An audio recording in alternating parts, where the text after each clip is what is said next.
நீங்க ரொம்ப நல்லா இருப்பீங்க. இந்த ஜூன் மாதம் 17ஆம் தேதி இந்த செவ்வாய்க்கிழமை இந்த வார்த்தையை கேட்டுக்கொண்டிருக்கக்கூடிய உங்கள் ஒவ்வொருவரையும் ஆண்டவர் இயேசு கிறிஸ்துவின் நாமத்தினாலே உங்களை வாழ்த்துறோம். இந்த வார்த்தையை மீண்டும் மீண்டும் நீங்கள் கேட்க உங்களை வரவேற்கிறோம். தேவனுடைய வல்ல நாமத்தினாலே உங்களை ஆசீர்வதிக்கிறோம். இந்த போட்டிகளில் வெற்றி பெறக்கூடிய வெற்றியாளர்களுக்கெல்லாம் இந்த ஷீல்டு கப்பெல்லாம் கொடுப்பாங்க, பார்த்துருக்கோம்ல. இதெல்லாம் நீங்க ஷாப்ல போயிட்டு காசு கொடுத்து நீங்களே வாங்கலாம். ரொம்ப சீப், ரொம்ப குறைஞ்ச விலை. இந்த ஷீல்டு, இந்த கப்பு, இந்த மெடல், இதெல்லாம் நீங்க போய் விசாரிச்சு பார்த்தீங்கன்னா ரொம்ப சீப்பான ரேட்டு, ரொம்ப குறைஞ்ச விலை.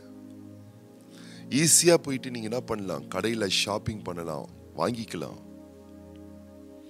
ஆனா அது விலை குறைவானதா இருந்தாலும் அந்த ஷீல்டு, அந்த கப்பு, அந்த பதக்கம், அந்த மெடல் காசு கொடுத்து குறைஞ்ச விலைதான்றதுனால கடையில போயிட்டு வாங்கிட்டு வந்து நம்ம வீட்டுல வைக்கிறதுனால தோற்றத்துல வேணா ஒரு நிறைவா இருக்கலாம், ஆனா மனசுல ஒரு பெரிய சந்தோஷம் இருக்காதுங்க. எப்ப தெரியுமா, விலை குறைவா இருந்தாலும் அந்த ஷீல்டு, அந்த கப்பு, அந்த மெடல், அந்த பதக்கம் நம்ம வாங்குறது சந்தோஷத்தை கொடுக்கும் தெரியுமா? போட்டி என்று ஒன்று வர வேண்டும், அந்த போட்டியில் நாம் பங்குதாரரா இருக்க வேண்டும், அந்த போட்டியில் நாம் இணைக்கப்பட்டு அந்த போட்டியிலே நாம் வெற்றி காண வேண்டும். அப்படி வெற்றி காணும் பொழுது நம் ஊர் மக்கள், நம் பள்ளியில் இருக்கக்கூடிய மக்கள், நம்மை சார்ந்தவர்கள், நமக்கு அறிந்தவர்கள், அறிமுகமானவர்கள், ஏராளமான மக்களுக்கு முன்பதாக உயர் அதிகாரிகள் கரத்திலே நான் வெற்றி பெற்றேன் என்று நான் வாங்கக்கூடிய அந்த சான்றிதழ், அனைத்து மக்களுக்கு முன்பதாக நான் வெற்றி பெற்றேன் என்று அறிவிக்கப்பட்டு நான் வாங்கக்கூடிய அந்த ஷீல்டு, அந்த கப்பு, அந்த பதக்கம், அந்த மெடல் அநேகருடைய கரகோஷம் எழுப்பப்பட, என்னுடைய பெயர் அறிவிக்கப்பட, எல்லா மக்களும் அப்படியே வியந்து என்னை பார்க்க, அப்படிப்பட்ட சூழ்நிலையில நான் வாங்கக்கூடிய அந்த பதக்கம், அந்த ஷீல்டு, அந்த கப் இருக்கு பார்த்தீங்களா, அதுதான் பெரிய சந்தோஷத்தை கொடுக்கும், அதுதான் பெரிய மகிழ்ச்சியை கொடுக்கும்.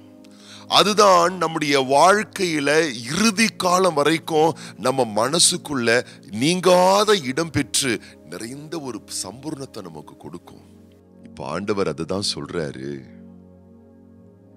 நான் உன் மேல எவ்வளவு அன்பு வச்சிருக்கிறேன்னு சொல்லி, நான் பர்சனலா தனிப்பட்ட விதத்துல நான் உனக்கு கொடுக்க விரும்புகிற தேவன் அல்ல, உன் மேல நான் எவ்வளவு அன்பா இருக்கிறேன்னு சொல்லி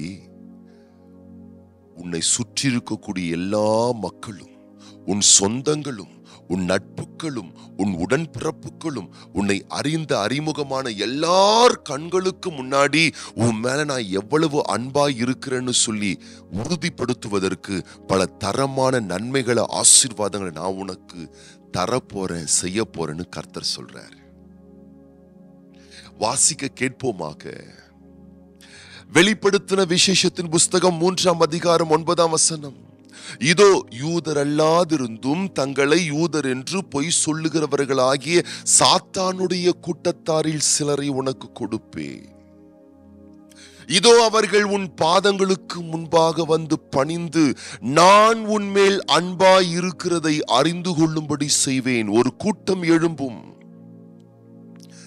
அவங்க கண்களுக்கு முன்னாடி ஆண்டவர் உங்க மேல எவ்வளவு லவ் வச்சிருக்காரு, அன்பு வச்சிருக்காரு, அபிஷேகம் வச்சிருக்கிறாருன்னு அவங்க பார்க்கக்கூடிய அளவுக்கு ஆண்டவர் ஒரு உயர்ந்த உச்சித நன்மையின் ஆசீர்வாதங்களை உங்களால் விசுவாசிக்க முடிஞ்சா இன்னைக்கு ஆண்டவர் தரப்போறாரு.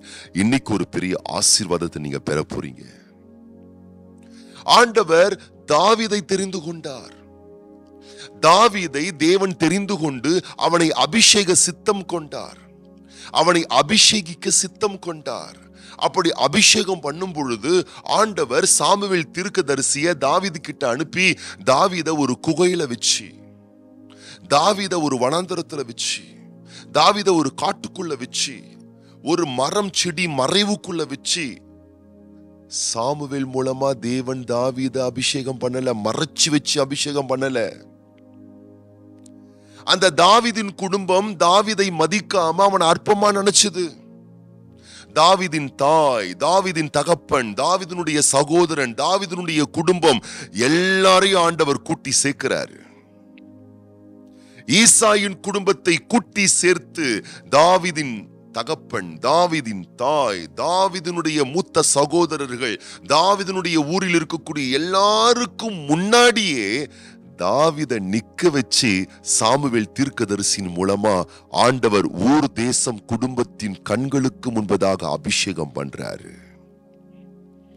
உன் மேல எவ்வளவு ஆண்டவர் அன்பு வச்சிருக்கிறார் என்பதை நீங்க பார்க்க போறீங்க. உங்க பள்ளிக்கூட பயிலகத்துல, உங்க கல்லூரியில, உங்க வேலை ஸ்தலத்துல, உங்கள் சமூகத்துல, உங்க சமுதாயத்துல, உங்கள் உடன்பிறப்புகள் எல்லார் மத்தியிலும் ஆண்டவர் இனி உங்கள் வாழ்வில் தரக்கூடிய ஆசீர்வாதங்களை பார்த்தீங்கன்னா உங்க சுற்றி இருக்கக்கூடிய மக்கள் மூக்கு மேல விரல் வைக்கக்கூடிய அளவுக்கு பிரமிக்கக்கூடிய ஆசீர்வாதங்களை பர்சனலா தனிப்பட்ட விதத்துல ஆண்டவர் செய்ய மாட்டாரு.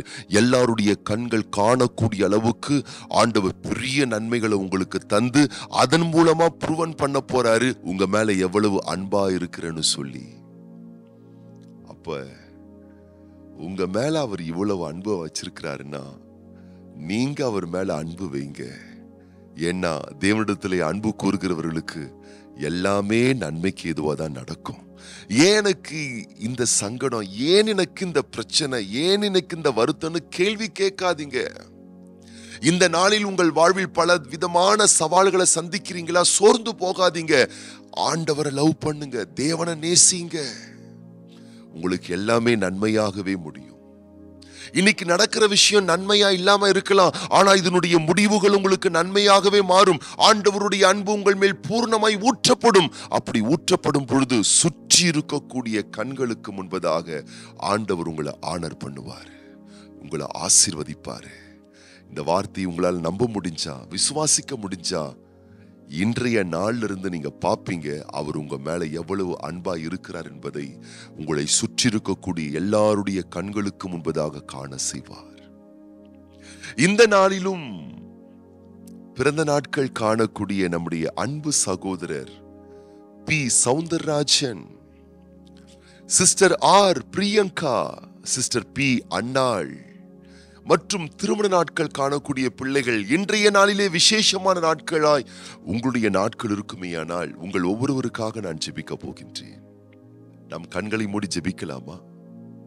பரலோக பிதாவே, இந்த ஜூன் மாதம் 17ஆம் தேதி இந்த செவ்வாய்க்கிழமை இந்த காலையிலே இந்த சத்தத்தை கேட்டுக்கொண்டிருக்கக்கூடிய ஒவ்வொரு பிள்ளைகளையும் தேவன் ஆசீர்வதிப்பீராக. உம்முடைய பிள்ளைகளுடைய வாழ்க்கையில உங்க பிள்ளைங்க மேல நீர் அதீதமான அன்பு வச்சிருக்கீங்கப்பா. அதை அறிந்து கொள்ளும்படிக்கு பிரகாசம் உள்ள மனக்கண்களை திறந்து விடும்.